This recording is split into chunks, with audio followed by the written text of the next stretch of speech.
ಕೃಷಿಕರು ಹಾಗೂ ಗೇರು ಸಂಸ್ಕರಣೆಗಾರರು ಇವರು ಗೋಡಂಬಿ ಹಾಗೂ ಗೇರು ಸಂಸ್ಕರಣೆಯ ಕಡೆಗೆ ನನ್ನ ಪಯಣ ಎಂಬ ವಿಷಯದ ಬಗ್ಗೆ ಕಾರ್ಯಾಗಾರವನ್ನು ನಡೆಸಿಕೊಡಲಿದ್ದಾರೆ. ಕುರುವೇರಿ ಫಾರ್ಮ್ಸ್, ಬಾಯಾರು, ಕಾಸರಗೋಡು ಇಲ್ಲಿನ ನಿವಾಸಿಯಾಗಿರುವ ಶ್ರೀ ವಿಶ್ವಕೇಶವ ಇವರು 2022ರಲ್ಲಿ ಗೋಡಂಬಿ ಸಂಸ್ಕರಣೆಯನ್ನು ಪ್ರಾರಂಭಿಸಿ ಗೋಡಂಬಿ ಹಣ್ಣುಗಳ ಸಂಸ್ಕರಣೆಯನ್ನು ಕೈಗೆತ್ತಿಕೊಂಡು ಈ ನಿಟ್ಟಿನಲ್ಲಿ ವಿಶೇಷವಾದ ಸಾಧನೆಯನ್ನು ಮಾಡಿದವರು. ಸಾವಿರಾರು ಮಂದಿಗೆ ಮಾದರಿಯಾಗಿ ಪ್ರೇರಣೆಯಾಗಿ ಇರುವಂಥವರು. ಸ್ನೇಹಿತರೆ, ಜೀವನ ಅಂತಂದರೆ ನಾವೇ ಬರೆದುಕೊಳ್ಳುವ ಚಿತ್ರ. ಅಲ್ಲಿ ತುಂಬಬೇಕಾದ ಬಣ್ಣಗಳನ್ನು ನಿರ್ಧರಿಸಿಕೊಳ್ಳುವವರು ಕೂಡ ನಾವೇ. ಈ ಒಂದು ವಿಚಾರವನ್ನು ದೃಢಪಡಿಸುವಂತೆ ಇವತ್ತಿನ ಕಾರ್ಯಾಗಾರ ನಡೀತಾ ಇದೆ.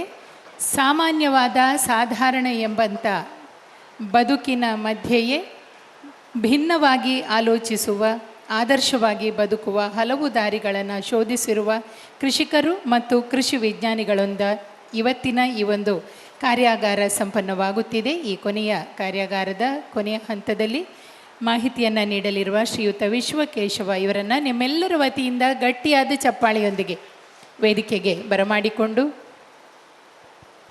ಅತ್ಯಂತ ಪ್ರೀತಿಯಿಂದ ಗೌರವದಿಂದ ಸ್ವಾಗತಿಸಿಕೊಂಡು ಮುಂದಕ್ಕೆ ಗೋಡಂಬಿ ಹಾಗೂ ಗೇರು ಸಂಸ್ಕರಣೆ ಈ ಕಡೆಗೆ ನನ್ನ ಪಯಣ ಎಂಬ ವಿಚಾರವಾಗಿ ನಮ್ಮೊಂದಿಗೆ ಮಾತನಾಡುವಂತೆ ಅವರಲ್ಲಿ ವಿನಂತಿ. ಎಲ್ಲ ನೆರೆದಿರುವ ಆತ್ಮೀಯ ಮಿತ್ರರಿಗೂ ಇಲ್ಲಿ ನಮಗೆ ಮಾತಾಡಲಿಕ್ಕೆ ಅವಕಾಶ ಮಾಡಿಕೊಟ್ಟಂತಹ ಕರ್ನಾಟಕ ಗೇರು ಅಭಿವೃದ್ಧಿ ನಿಗಮದ ಮೇಡಮ್ ಅವರಿಗೂ ನನ್ನ ನಮನಗಳು. ಹಾಗೆ ನಾವು ವಿಶ್ವಕೇಶವಂತ, ಕುರುವೇರಿ ಫಾರ್ಮ್, ಬಾಯಾರು, ಕಾಸರಗೋಡು ಜಿಲ್ಲೆ. ನಾವು ಈ ಗೇರು ಬೀಜದ ಕೃಷಿಯನ್ನು ಮಾಡ್ತಾ ಇದ್ದೇವೆ. ಸಾಧಾರಣ ಒಂದು 2012ರಿಂದ ಇದರ ಕೃಷಿಯಲ್ಲಿ ತೊಡಗಿದ್ದೇವೆ. ನಾವು ಇದು ಅಚಾನಕ್ಕಾಗಿ, ನಾವು ಇದಕ್ಕೆ ಬೇಕು ಅಂತ ಬಂದವರಲ್ಲ. ನಾವು ಉದ್ಯೋಗದಲ್ಲಿ ಇದ್ದಂಥವರು ಮತ್ತು ಕೃಷಿ ಮಾಡುವಂತ ಬಂದದ್ದು. ಹಾಗೆ ಕೃಷಿ ಮಾಡ್ತಾ ನಮಗೆ ಗೇರು ಕೃಷಿಯನ್ನು ಮಾಡುವಂತಾಯಿತು. ಗೇರು ಕೃಷಿ ಮಾಡಿದ ಮೇಲೆ ನಮಗೆ ಅದರಲ್ಲಿ ತುಂಬ ಕಷ್ಟಗಳನ್ನು ಎದುರಿಸಿದ್ದೇವೆ. ಹಾಗೆ ಅದನ್ನು ನಾವು ಫೇಸ್ ಮಾಡುವಂತಹ ಒಂದು ಅವಕಾಶವನ್ನು ಕೂಡ ನಾವು ಇದು ಮಾಡಿದ್ದೇವೆ, ಕಂಡುಹಿಡ್ಕೊಂಡಿದ್ದೇವೆ. ಸೊ ಇದರಲ್ಲಿ ನಾವು ಆ್ಯಕ್ಚುಲಿ ಈಗ ಗೇರು ಕೃಷಿ ಮಾಡ್ತೇವೆ, ಮತ್ತು ಗೇರು ಪ್ರೊಸೆಸ್ ಮಾಡ್ತೇವೆ, ಹಾಗೂ ಅದರ ಅದರಲ್ಲಿ ಬರುವಂತಹ ಫ್ರೂಟ್ಸ್ಗಳೇನಿರ್ತದೆ ಅದನ್ನು ಕೂಡ ವ್ಯಾಲ್ಯೂ ಅಡಿಷನ್ ಮಾಡ್ತಾ ಇದ್ದೇವೆ. ನಮ್ಮದು ಸೀಡ್ ಟು ಸಕ್ಸಸ್, ಬಿತ್ತನೆಯಿಂದ ಕೊನೆಯವರೆಗೆ ನಾವು ಎಲ್ಲ ಪ್ರೊಸೆಸ್ಗಳನ್ನು ಮಾಡ್ತೇವೆ. ಯಾಕಂದ್ರೆ ನಾವು ಇದರಲ್ಲಿ ಆಲ್ರೆಡಿ ನಾನು ತುಂಬ ಮಾತಾಡಲಿಕ್ಕೆ ಹೋಗೋದಿಲ್ಲ ಆ ವಿಷಯದಲ್ಲಿ. ಈಗ ಯಾವುದನ್ನು ಯಾವ ಥರ ಲ್ಯಾಂಡ್ ಪ್ರಿಪರೇಷನ್ ಮಾಡಬೇಕು, ಅದನ್ನು ನೀಟಾಗಿ JCB ಹಾಕಿ ನಾವು ಅದಕ್ಕೆ ಸರಿಯಾದ ರೀತಿಯಲ್ಲಿ ಪೋಷಕಾಂಶಗಳನ್ನು ಕೊಟ್ಟು ನಾವು ಗಿಡವನ್ನು ಬೆಳೆಸಬೇಕು, ಆಗ ಮಾತ್ರ ಅದು ಸಾಧ್ಯ. ಹಾಗೆ ಒಳ್ಳೆ ಹೈಬ್ರಿಡ್ ಗಿಡಗಳನ್ನು ನಾವು ತಂದು ಸಿಲೆಕ್ಟ್ ಮಾಡಿ ನಾವು ಹಾಕಬೇಕಾಗ್ತದೆ. ಅದು ಕೂಡ ಒಂದು ಗೇರು ಕೃಷಿಯಲ್ಲಿ ಒಂದು ಅತ್ಯುತ್ತಮ ಮೈಲುಗಲ್ಲಾಗಿರ್ತದೆ. ಸೊ ನೆಕ್ಸ್ಟ್, ಸೊ ಇದು ನೋಡಿ ಕುರುವೇರಿ ಫಾರ್ಮ್ಸ್ ಅಂತ. ನನಗೆ ಇರುವಂಥದ್ದು ಕೇವಲ 5 ಎಕರೆ ಇದು ಗೇರು ತೋಟ. ಈ ವರ್ಷ ನಾನು ಸಾಧಾರಣ 45 ಕ್ವಿಂಟಲ್ನಷ್ಟು ನಾನು ಗೇರು ಬೀಜವನ್ನು ಕಟಾವು ಮಾಡಿದ್ದೇನೆ. ನನಗೆ ಇನ್ನೂ ಕೂಡ ಒಂದು 200 ಕಿಲೋದಷ್ಟು ನನಗೆ ಆಗಲಿಕ್ಕೆ ಉಂಟು ಗೇರು ಬೀಜ. ಇದು ನಮ್ಮದೇ ಸ್ವಂತ ಗೇರು ಬೀಜ. ಸೊ ನಾವು ಇದನ್ನು ಪುತ್ತೂರು NRCCಯಿಂದ 2012ರಲ್ಲಿ ತಂದು ನಾಟಿ ಮಾಡಿಡ್ತೇವೆ. ಇದರಲ್ಲಿ ನನ್ನ ಹತ್ರ ಉಳ್ಳಾಳ 3 ಮತ್ತು ಭಾಸ್ಕರ ಅಂತ ತಳಿಗಳಿವೆ. ನೆಕ್ಸ್ಟ್, ಸೊ ಇದರಲ್ಲಿ ನಾವು ಯಾವುದೇ ಕೃಷಿಯಲ್ಲಿ ನಾವು ಕಲ್ತುಕೊಳ್ಬೇಕಂತಂದರೆ ಒಂದೇ ಕೃಷಿಯನ್ನು ಮಾಡಬಾರ್ದು. ಅದರಲ್ಲಿ ನಾವು ಬಹುಮುಖವಾಗಿರಬೇಕು. ಈಗ ನಮಗೆ ಆಲ್ರೆಡಿ ಶುಭಾಶ್ರಯ ಕಡಮಾಜಲ್ ಅವರು ಹೇಳಿದ್ದಾರೆ ಇದರ ವಿಷಯವಾಗಿ. ಎಲ್ಲ ಕೃಷಿ ಇದ್ದರೆ ಮಾತ್ರ ಅವನಿಗೆ ಕೃಷಿಯಲ್ಲಿ ತಾಳಿಕೊಳ್ಳುವ ಶಕ್ತಿ ಇರ್ತದೆ. ಯಾಕಂದರೆ ಪ್ರತಿ ವರ್ಷ ಎಲ್ಲದಕ್ಕೂ ಒಂದೇ ಥರ ಬೆಲೆ ಇರುವುದಿಲ್ಲ. ಹಾಗೆ ಒಂದೊಂದರ ಬೆಲೆಯೂ ವ್ಯತ್ಯಾಸ ಆಗ್ತಾ ಹೋಗ್ತದೆ. ಆಗ ನಷ್ಟದ ಕಡೆಗೆ ಹೋಗುವುದಿಲ್ಲ ನಾವು. ಹಾಗೆ ನಾವೇನು ಮಾಡ್ತೇವೆ, ಇರುವ 5 ಎಕರೆ ಜಾಗದಲ್ಲಿ ಒಂದೇ ಸರಿ ಗೇರು ಬೀಜವನ್ನು ನಾವು ಹಾಕೋದಿಲ್ಲ. 2013ರಲ್ಲಿ 450 ಗಿಡ ಮಾತ್ರ ಹಾಕ್ತೇವೆ. ಅದರಲ್ಲಿ ಉಳ್ಳಾಳ 3 ಮತ್ತು ಭಾಸ್ಕರ ಹಾಕ್ತೇವೆ. ಮತ್ತೆ ಒಂದು 2 ವರ್ಷ ಆದಮೇಲೆ 250 ಇದು ವೆಂಗುರ್ಲಾ 7 ಅಂತ ಒಂದು ಹೈಬ್ರಿಡ್ ಗಿಡ ಇದೆ, ಅದನ್ನು ಹಾಕ್ತೇವೆ. ಮತ್ತು 2016ರಲ್ಲಿ 150 ಉಳ್ಳಾಳ್ 2 ಮತ್ತು ಭಾಸ್ಕರವನ್ನು ಹಾಕ್ತೇವೆ. 2018ರಲ್ಲಿ 120 ಗಿಡ ಆಗ್ತದೆ. ಪ್ರಾಯಶಃ 2018 ಒಂದು ದೊಡ್ಡ ತಿರುವು. ಸೊ ಅದರಿಂದ ನಂತರ ನಾನು ಗೇರು ಬೀಜವನ್ನು ಹಾಕಲಿಲ್ಲ. ಯಾಕಂತಂದರೆ ಏನೋ ಜಾಗತಿಕವಾದ ತಳ್ಳಣ, ಹಾಗೂ ಗೇರು ಬೀಜದಲ್ಲಿ ನೀವು 18ರ ನಂತರ ನೋಡ್ತಾ ಹೋದರೆ ಅದರಲ್ಲಿ ಮಾರುಕಟ್ಟೆ ಹಿಂದೆ ಬಂತು ಹೊರತು ಮುಂದೆ ಹೋಗಲಿಲ್ಲ. ಇದು ಈ ಗೇರು ಬೀಜವನ್ನು ನಾವು ಅದಕ್ಕೆ ಮಾಡಿದ ತಪ್ಪು. ಇವತ್ತು ಈ ದುಸ್ಥಿತಿ ನಮಗೆ ಬಂದದ್ದು ಯಾಕಂತಂದರೆ ಗೇರು ಬೀಜ ಉತ್ಪಾದನೆ ಇಲ್ಲ ಅಂತಂದರೆ 2018ರ ನಂತರದ ಬೆಲೆ ಕುಸಿತವೇ ಕಾರಣ. ಸೊ ಆವತ್ತಿನ ಆ ಬೆಲೆ ಕುಸಿತದಿಂದಾಗಿ ಯಾರು ಕೂಡ ಗೇರು ಕೃಷಿ ಇದ್ದವರು ಕೂಡ ಕಡಿದು ಹಾಕಿದರು. ಯಾಕಂದರೆ ಅದರಲ್ಲಿ ಅವರಿಗೆ ಅಸಲ ಆಪಜ್ಜಿ ಮಾರ್ಯಾರೆ ಎಂಕ್ಲು ದಾಯ್ತ ಮಳ್ಪುಣೆ ಅಂತ ಹೇಳ್ತಾರೆ. ಸೊ ಹಾಗೆ ನಮಗೆ ಮೇಜರ್ ಡ್ರಾಪ್. ನಾವು 150 ರೂಪಾಯಿ ಇದ್ದಂಥ ಗೇರು ಬೀಜ 110 ರೂಪಾಯಿ ನಮಗೆ ಸಿಕ್ಕಲಿಕ್ಕೆ ಶುರುವಾಯಿತು. ಮತ್ತೆ ಏನಾಯಿತು, ಅದು ಪರವಾಗಿಲ್ಲ. ಫಸ್ಟ್ ಏನು ಮಾರ್ಚಿಂದ ಏಪ್ರಿಲ್ವರೆಗೆ ಬರ್ತದೆ ಗೇರು ಬೀಜ, ಅದನ್ನು ಕೊಳ್ಳಿಕ್ಕೆ ನಮ್ಮ ಹಿಂದೆ ಸಾವಿರಾರು ಜನ ಇರ್ತಾರೆ, ಬೈಯರ್ಸ್ ಇರ್ತಾರೆ. ಮತ್ತು ಅದಕ್ಕೆ ಒಂದು ಏಕ ಮಾರುಕಟ್ಟೆ ಇಲ್ಲ. ಒಂದು ಕೊಳ್ಳುವ ಒಂದು ಕ್ಯಾಂಪ್ಕೋದ ಸಂಸ್ಥೆ ಥರವ ಬೇರೆ ಯಾವುದೋ ಮಾರುಕಟ್ಟೆ ಇಲ್ಲ. ಇವತ್ತು ನಾನೊಂದು ಬೆಲೆ ಹೇಳಿದರೆ ಅದೇ ಬೆಲೆ, ಇನ್ನೊಬ್ಬರು ಹೇಳಿದರೆ ಇನ್ನೊಂದು ಬೆಲೆ. ಸೊ ಹಾಗಾಗಿ ಏನಾಯಿತು, 2020 ಇನ್ನಷ್ಟು ಕ್ರೂಷಿಯಲ್. ಯಾಕಂದರೆ ಲಾಕ್ಡೌನ್, ಕೋವಿಡ್. ಸೊ ಅದನ್ನು 110 ರೂಪಾಯಿಗೆ ಕೂಡ ನಮ್ಮ ಹತ್ರ ಬೀಜವನ್ನು ಕೊಳ್ಳುವವರು ಇಲ್ಲ. ಸೊ ಎರಡನೇ ಬೆಳೆ ಅಂತೂ ಕೇಳುವವರಿಲ್ಲ, 80 ರೂಪಾಯಿ 90 ರೂಪಾಯಿ. ಆಗ ನಾವು ಇದಕ್ಕೆ ಒಂದು ಮಾರ್ಗವನ್ನು ಹುಡುಕಲೇಬೇಕು. ನೋಡುವ, ನಾವು ಮಾಡಿಯೇ ತೀರ್ತೇವೆ ಅಂತ ಒಂದು ಹಠ ಬಂತು ನಮಗೆ. ಸೊ ನಾವೇನು ಮಾಡ್ತೇವೆ, ಇದರ ಬಗ್ಗೆ ಯೋಚನೆ ಮಾಡಿ ಹೇಗೆ ಮಾಡುವುದು ಇದನ್ನು ಅಂತ.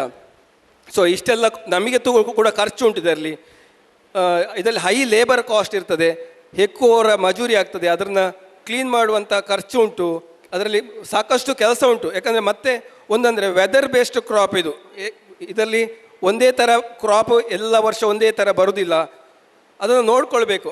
ಹಾಗೆ ನಾನೇನು ಮಾಡಿದೆ, ಇನ್ನು 1 ವರ್ಷ ನೋಡ್ತೇನೆ, ಮತ್ತು ಆಗದಿದ್ದರೆ ನಾನು ಕೂಡ ಬಾಕಿ ಕೃಷಿಕರಾಗಿ ಅದನ್ನು ತುಂಡು ಮಾಡಿ ತೆಗೆದು ಬೇರೆ ಕೃಷಿ ಮಾಡೋದು ಅಂತ ಯೋಚನೆ ಮಾಡಿದೆ.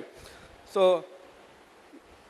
ನೆಕ್ಸ್ಟ್ ಆಗ ಏನು ಮಾಡಿದೆ, ನಾವು ಇದನ್ನು ಡೀಪ್ ಸ್ಟಡಿ ಮಾಡಿದೆ. ನಾನು ICAR ಪುತ್ತೂರಿನಲ್ಲಿ ನಮಗೆ ಸೈಂಟಿಸ್ಟ್ಗಳು ಮೋಹನ್ ಸರ್ ಅಂತ ಎಲ್ಲ ಇದ್ದಾರೆ, ಅವರ ಮುಖಾಂತರ ನಾನು ಅದನ್ನು ಅವರು ಡೀಟೇಲ್ ತಗೊಂಡಿದ್ದೆ, ಯಾವ ಥರ ಪ್ರೊಸೆಸ್ ಮಾಡೋದು ಅಂತೆಲ್ಲ ಡೀಟೇಲ್ ತಗೊಂಡು ನಾನು ಇದನ್ನು ಒಂದು ಸಣ್ಣ ಮಿಷಿನನ್ನು ಹಿಡಿದು, ಒಂದು ಸಣ್ಣ ಬಾಯ್ಲರ್ ಮತ್ತು ಒಂದು ಕಟ್ಟಿಂಗ್ ಮಿಷನ್ ಹಿಡಿದು ನಾನು ಪ್ರೊಸೆಸ್ ಮಾಡಲಿಕ್ಕೆ ಸ್ಟಾರ್ಟ್ ಮಾಡಿದೆ. ನಾವು ಆ ಗೇರು ಬೀಜವನ್ನು ಪ್ರೊಸೆಸ್ ಮಾಡಿದ ಮೇಲೆ ನಾವು ಅದನ್ನ ಮಾರಬೇಕಲ್ಲ, ಅದನ್ನ ಯಾವ ಥರ ಮಾರೋದು, ಪ್ರೊಡಕ್ಷನ್ ಯಾರು ಬೇಕಾದರೂ ಮಾಡಿ ಕೊಡ್ತಾರೆ, ಅದನ್ನು ಮಾರಾಟ ಮಾಡುವಂತೆ ಇರುವಂಥದ್ದು ನಮಗೆ ದೊಡ್ಡ ಸಂಕಷ್ಟ. ಸೊ ಆ ಫಿನಿಶ್ ಗೂಡ್ಸ್ಗಳನ್ನು ನಾವು ಮಾರಬೇಕಲ್ಲ.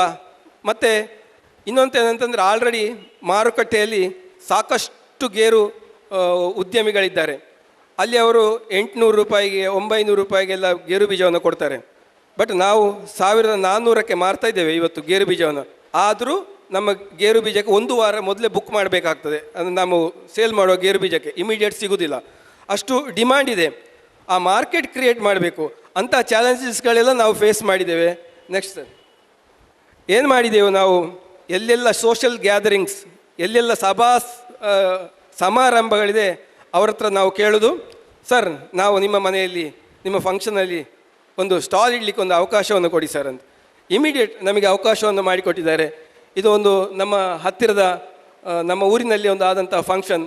ಮತ್ತು ಇದು ಪುತ್ತೂರಲ್ಲಿ ಕೂಡ NRCCಯಲ್ಲಿ ICAR NRCCಯಲ್ಲಿ ಕೂಡ ಆದಂಥದ್ದು. ಹಾಗೆ ಕೊನೆಗೆ ಕೆಲವು ಸತಿ ನಮ್ಮ ಊರಿನ ಶಾಲಾ ಫಂಕ್ಷನ್ಗಳಲ್ಲಿ ಕೂಡ ಅಲ್ಲಿ ಇರುವಂಥ ಉಪನ್ಯಾಸಕರು, ಬನ್ನಿ ಸರ್ ನಮ್ಮ ಶಾಲೆಯಲ್ಲಿ ಇಡಿ, ಸರಿ ತಗೊಳ್ಳಿ, ನಮ್ಮ ಗಾಡಿ ತಗೊಂಡೋಗಿ ಅಲ್ಲೇ ಓಪನ್ ಕಾರಲ್ಲಿ ಇಟ್ಟು ನಾವು ಮಾರಿದಂಥ ಕಾಲ ನಾವು 3 ವರ್ಷ ಹಿಂದೆ. ಸೊ ಇದೆಲ್ಲ ನಾವು ಮಾರಿದಂಥ. ಮತ್ತೇನಾಯಿತು, ಶ್ರೀಪಾಡ್ರೆ ಅವರು ಒಂದು ಆರ್ಟಿಕಲ್ ಬರೀತಾರೆ, ತಿರುಳಾಗಿ ಮಾರಿದರೆ ಗೇರು ಕೃಷಿಯಲ್ಲಿ ಸಿಹಿ ಅಂತ. ಇದು ಅಡಿಕೆ ಪತ್ರಿಕೆಯಲ್ಲಿ ಬಂದಂಥ ಲೇಖನ, ಶ್ರೀಪಾಡ್ರೆ ಅವರು ಬರೆದದ್ದು. ಮತ್ತು ಸಿವಿಲ್ ಸೊಸೈಟಿಯಲ್ಲಿ ಬರೀತಾರೆ ಅವರು, ಸಿವಿಲ್ ಸೊಸೈಟಿಯಲ್ಲಿಯೂ calling the shoots with cashews ಅಂತ ಒಂದು ಆರ್ಟಿಕಲ್ ಬರೀತಾರೆ. ಮತ್ತಿದು ಡಾಕ್ಟರ್ ಮೋಹನ್ GS ಅಂತ ICAR ಪುತ್ತೂರು ಅಲ್ಲಿಯ ಸೀನಿಯರ್ ಸೈಂಟಿಸ್ಟ್, ಅವರು ಕೂಡ ಒಂದು ಆರ್ಟಿಕಲ್ ಬರೀತಾರೆ. ಇದರಿಂದ ನಮ್ಮ ಮಾರ್ಕೆಟ್ ತುಂಬ ಇಂಪ್ರೂವ್ ಆಗಲಿಕ್ಕೆ ಶುರುವಾಯಿತು. ಸೊ ಮತ್ತೆ ನಮ್ಮ ಈ ಸಣ್ಣ ಒಂದು ಮಿಷಿನಲ್ಲಿ ಮಾಡುವಂಥದ್ದು ನಮಗೆ ಪೂರೈಕೆ ಮಾಡಲಿಕ್ಕೆ ಸಾಧ್ಯ ಆಗಲಿಲ್ಲ. ಮತ್ತು ನೆಕ್ಸ್ಟ್ ಸರ್, ನಮಗೆ ಅದರ ಜೊತೆಗೆ ಈ ಇನ್ಸ್ಟಿಟ್ಯೂಷನ್ಗಳಲ್ಲಿ ಅಗ್ರಿಕಲ್ಚರ್ ಇನ್ಸ್ಟಿಟ್ಯೂಷನ್ಗಳಲ್ಲಿ ನಮಗೆ ರೆಕಗ್ನೈಸ್ ಮಾಡಲಿಕ್ಕೆ ಸ್ಟಾರ್ಟ್ ಮಾಡಿದರು. ಅಲ್ಲಿ ನಮಗೆ ಸನ್ಮಾನವನ್ನು ಮಾಡಿದರು, ಸರ್ಟಿಫಿಕೇಟನ್ನು ಕೊಟ್ಟರು. ನೆಕ್ಸ್ಟ್ ಮತ್ತೆ ಏನಾಯಿತು, ನಾನು ಆಗ ಹೇಳಿದೆ ನಮಗೆ ಪೂರೈಸಲಿಕ್ಕೆ ಆಗೋದಿಲ್ಲ, ಒಂದು ಚಿಕ್ಕ ಮಿಷಿನ್ ಇದ್ದದ್ದಂತೂ. ಹಾಗೆ ನಾವು ಮತ್ತೊಬ್ಬರು ವಿಜ್ಞಾನಿ ನಮಗೆ ಸಿಕ್ಕಿದ್ರು. ಅದರ ಅಂಡರ್ ಅವರು ನಮಗೆ ಹೇಳಿಕೊಟ್ರು, PMFME ಸ್ಕೀಮ್ ತಗೊಳ್ಳಿ, ನೀವು ಯಾವ ಥರ ನೀವು ಇದನ್ನು ದೊಡ್ಡ ಮಾಡಿ ಅಂತ. ಸೊ ಹಾಗೆ ಈಗ ಸೆಮಿ ಆಟೋಮ್ಯಾಟಿಕ್, ಈಗ ಒಂದು 4 ತಿಂಗಳ ಹಿಂದೆ ನಾವೀಗ ಹೊಸತಾಗಿ ಒಂದು ಫ್ಯಾಕ್ಟ್ರಿಯನ್ನು ಇನಾಗ್ರೇಷನ್ ಮಾಡಿರ್ತೇವೆ. ಸೊ ಇದು ಆಟೋಮ್ಯಾಟಿಕ್. ಇದರಲ್ಲಿ ಗೇರು ಬೀಜವನ್ನು ಲೋಡ್ ಮಾಡಿದರೆ ಸೀದಾ ಅದು ಸ್ಕೂಪಿಂಗ್ ಲೈನ್ಗೆ ಹೋಗಿ ಗೇರು ಬೀಜ ಬೇರೆ ಬೇರೆ ಆಗಿ ಬೀಳ್ತದೆ. ಇದನ್ನು ಶ್ರೀಪಡ್ರೆಯವರು ಹಾಗೆ ಎಲ್ಲ ಗಣ್ಯಗಳೆಲ್ಲ ಬಂದು ಓಪನ್ ಮಾಡಿದ್ದಾರೆ. ಮತ್ತು ಇದರಲ್ಲಿ ನೋಡಿ, ನೆಕ್ಸ್ಟ್ ನಾವು ಯಾಕೆ ಇವತ್ತು ಇಷ್ಟು ಸ್ಟ್ರಾಂಗ್ ಬೇಸಾಗಿ ನಾವು ನಿಂತಿದ್ದೇವೆ, ನಮ್ಮ ಕಸ್ಟಮರ್ ನೋಡಿ, ನಮ್ಮ ಗೇರು ಬೀಜ ಕಲರ್ ಏನಿದೆ ವೈಟ್ ಇಲ್ಲ. ನಮ್ಮದು ಕೌಂಟ್ರಲ್ಲಿ ಉಂಟು, 2ನೇ ಕೌಂಟ್ರ್, ವೈಟ್ ಇಲ್ಲ. ಇದು ಫುಲ್ ಒಂದು ರೋಸ್ಟೆಡ್ ಟೈಪ್. ನಮ್ಮ ಮನೆಯಲ್ಲಿ ಹಳೆಯ ಅಜ್ಜಿ ಅಥವಾ ತಾಯಿ ಮಾಡಿದ ಟೇಸ್ಟ್ ತಿಂದ ಮೇಲೆ ಅರೋಮಾ, ಆ ಟೇಸ್ಟ್ ಇದೆಯಲ್ಲ ಅಥೆಂಟಿಕ್ ಇದೆ. ಸೊ ಹಳೆಯ ಟ್ರೆಡಿಷನ್ ಇದೆ. ಅವರು ಬರೀತಾರೆ, ಫಾರಿನಿಂದ ಬರ್ತಾರೆ, 10,000 15,000 ಹಾಗೆ ಒಬ್ಬರು ಬಂದವರು ತಗೊಂಡು ಫಾರಿನ್ಗೆಲ್ಲ ಹೋಗ್ತಾರೆ. ಸೊ ಹಾಗೆ ಇದರಲ್ಲಿ ಅವರು ಎಲ್ಲ 5 ಸ್ಟಾರ್ಗಳಿಗೆ ಬಂದಿದೆ ನಮಗೆ ರೇಟಿಂಗ್. ಇವತ್ತು ಬೇಕಾದ್ರೆ ಗೂಗಲ್ ರಿವ್ಯೂ ನೋಡಿ, ಎಲ್ಲ 5 ಸ್ಟಾರ್ ರಿವ್ಯೂಸ್ ಕಾಣ್ತಾ ಉಂಟು. ನೆಕ್ಸ್ಟ್ ಮತ್ತೆ ಏನು ಮಾಡಿದೆವು, ಫುಡ್ ಲ್ಯಾಬಿಗೆ ಟೆಸ್ಟಿಂಗ್ ಕಳಿಸಿದೆವು, ಫುಡ್ ಲ್ಯಾಬಿಗೆ. ಇದನ್ನು ಯಾವ ಥರ, ಯಾಕೆ ಇಷ್ಟು ಜನ ನಮ್ಮ ಹತ್ರ ಗೋಡಂಬಿಯನ್ನು ಕೊಳ್ತಾ ಇದ್ದಾರೆ ನೋಡಿ. ಇದರಲ್ಲಿ ಎನರ್ಜಿ ಲೆವೆಲ್, ನಮ್ಮ ಕುರುವೇರಿ ಕ್ಯಾಶ್ಯೂಸ್ ಅಥವಾ ಇಂಡಿಯನ್ ನಟ್ಸ್, ಲೋಕಲ್ ಆಗಿ ಸಿಗುವಂಥ ನಟ್ಸ್, ಎನರ್ಜಿ ಲೆವೆಲ್ ಏನಿದೆ ನೋಡಿ 624 ಇದೆ. ಆರ್ಡಿನರಿ ಆಫ್ರಿಕನ್ ನಟ್ಸ್ ಬರ್ತದಲ್ಲ 520 ಇದೆ. ಸೊ ಹಾಗೆ ಅದರದ್ದು ಪೊಟ್ಯಾಷಿಯಮ್ ನೋಡಿ, ಪೊಟ್ಯಾಷಿಯಮ್ ಎಷ್ಟುಂಟು, 852.37 mg ಉಂಟು. ಮತ್ತು ಅವರೊಂದು ರಿವ್ಯೂ ಕೊಡ್ತಾರೆ ಇದರಲ್ಲಿ, this highly recommended for health conscious dietary food ಅಂತ ಕೊಡ್ತಾರೆ. ಸೊ ಇದು ನಮಗೆ ಮೇಜರ್ ಅಡ್ವಾಂಟೇಜ್. ಮತ್ತೆ ನಮಗೆ ಗೊತ್ತಾಯಿತು ಯಾಕೆ ಜನ ಪುನಃ ಇದನ್ನು ನಮ್ಮ ಹತ್ರ ಕೊಳ್ತಾ ಇದ್ದಾರೆ ಅಂತ. ನೆಕ್ಸ್ಟ್, ಸೊ ಇದಾದಮೇಲೆ ನಮ್ಮ ತಲೆಯಲ್ಲಿ ನಮ್ಮ ಈ ಗೇರು ಬೀಜದ ಹಣ್ಣು ಹಾಳಾಗ್ತಾ ಉಂಟಲ್ಲ, ಇದನ್ನು ಏನಾದರೂ ಒಂದು ಮಾಡಬೇಕು. ಯಾಕಂದರೆ ಇವತ್ತು ನಾವು ಕೊಡುವ ಬೆಲೆ 150-160 ರೂಪಾಯಿ ಸಿಕ್ಕಿದರೂ ಅದು ಕೃಷಿಕನಿಗೆ ಆ ದುಡ್ಡು ಅದು ಎಲ್ಲಿಗೂ ಸಾಲಲಿಕ್ಕಿಲ್ಲ. ಯಾಕಂತಂದರೆ ಅದರಲ್ಲಿ ಅವ್ರಿಗೆ ಅದನ್ನು ಹೆಕ್ಕಿದ ಕೂಲಿ ಕೂಡ ಹೋಗ್ಲಿಕ್ಕಿಲ್ಲ.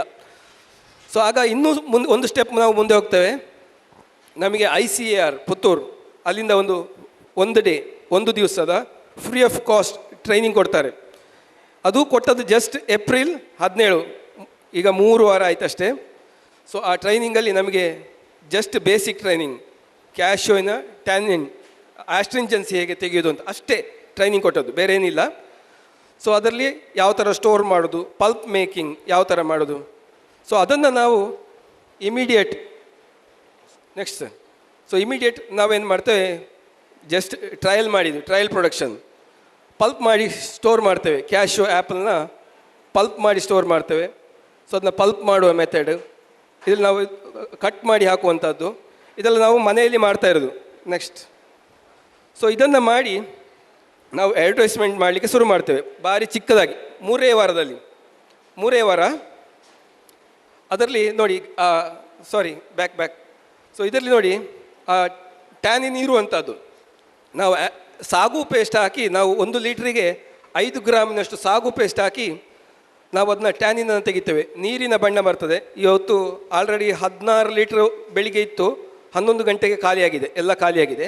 ಸೊ ಅದನ್ನು ನಾವು ನೀರಿನ ಹಾಗಿರುವಂಥ 0.80 ಜ್ಯೂಸನ್ನು ನಾವು ಮಾಡ್ತೇವೆ. ಅದನ್ನು ನಾವು ಮಾರಾಟ ಮಾಡ್ತೇವೆ.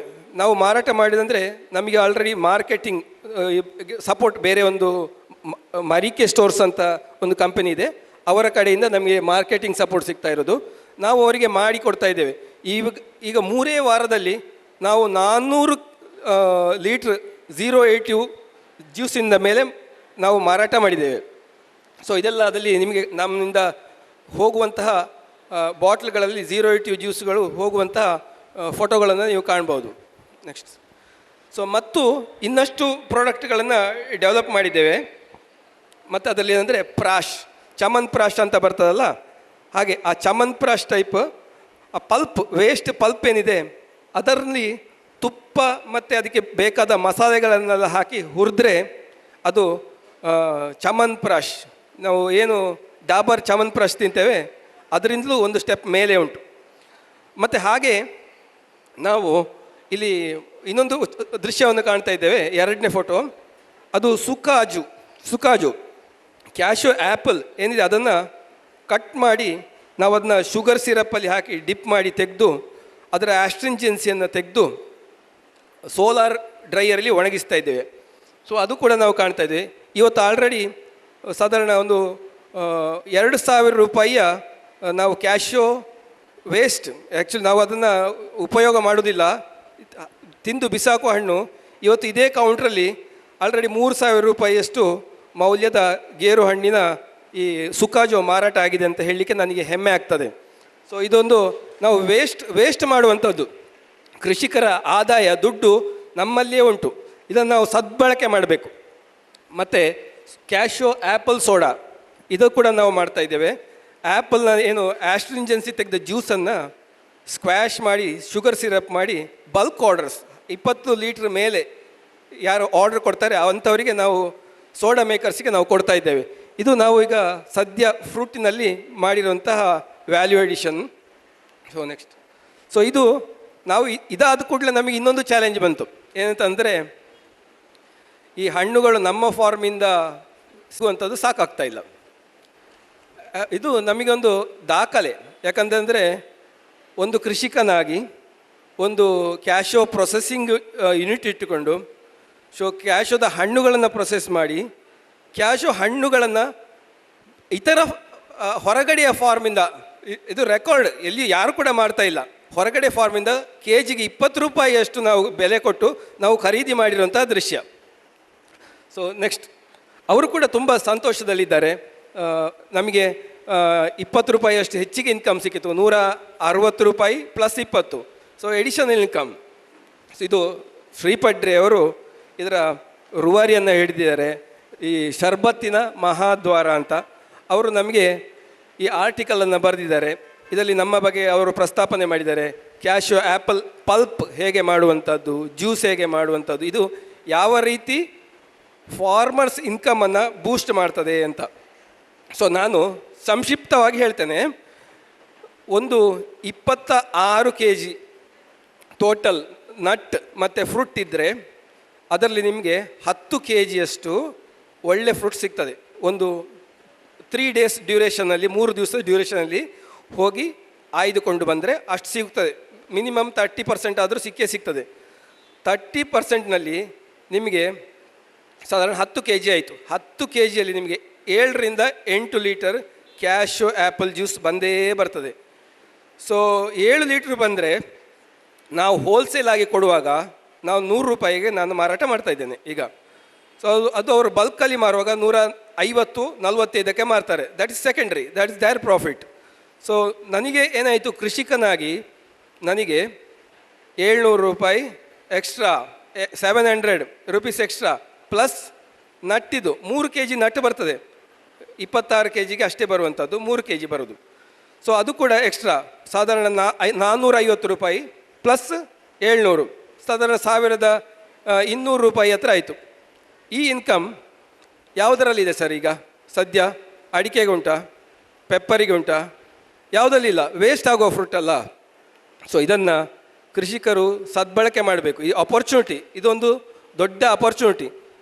ಇದನ್ನು ಮಾಡಿದರೆ ಇವತ್ತು ನಾವು ಗುಡ್ಡದಲ್ಲಿ ಕಾಣುವ ಅಡಿಕೆ, ಕರಿಮೆಣಸು ಕೃಷಿಯಿಂದ ಜನರೆಲ್ಲ ನಿಧಾನವಾಗಿ ಗೇರು ಕೃಷಿಗೆ ತಿರುಗ್ತಾರೆ. ಮತ್ತು ಪುನಃ ಹಿಂದೆ ಹಾಗೆ ಎಲ್ಲ ಕಡೆ ಗೇರು ಕೃಷಿಯನ್ನೇ ಕಾಣ್ತೇವೆ. ಯಾಕಂದರೆ ನಮ್ಮ ಊರಿನಲ್ಲೇ ನಾನು ಕಾಣ್ತಾ ಇದ್ದೇನೆ, ನಮ್ಮ ಊರಿನಲ್ಲೇ ಸಾವಿರಾರು kgಯಷ್ಟು ಗೇರು ಬೀಜ ಉತ್ಪಾದನೆ ಆಗ್ತಾಯಿತ್ತು. ಇವತ್ತು ಅಂಗಡಿಯ ಮುಂಗಟ್ಟಿನ ಮಾಲೀಕರು ಹೇಳ್ತಾರೆ, ಬರ್ಪುಜ್ಜಿ ಬೀಜ, ಬರ್ಪುಜ್ಜಿ ಹಣ್ಣೆರೆ ದಾಲಜ್ಜಿ ಬೀಜ ಒಳ್ಪಳ ಇಜ್ಜಿ ಬರ್ಪುಜ್ಜಿ ಅಂತ. ಆದರೆ ಕಾಲ ಮುಂದೆ ಬಂದಿತ್ತು. ಹಣ್ಣನ್ನು ಸದ್ಬಳಕೆ ಮಾಡಿದರೆ 1,000 ರೂಪಾಯಿ ಮೇಲೆ ಕೃಷಿಕರ ಆದಾಯ ಸಿಕ್ಕಿದರೆ ಖಂಡಿತ ಎಲ್ಲರೂ ಇದರ ಕೃಷಿಯನ್ನು ಮಾಡ್ತಾರೆ. ಯಾಕಂದರೆ ಗುಟ್ಟು ಇದರಲ್ಲಿ ನಟ್ಟಿಂದ ಹೆಚ್ಚು ಇನ್ಕಮ್ಮು ಫ್ರೂಟಲ್ಲಿ ಉಂಟು.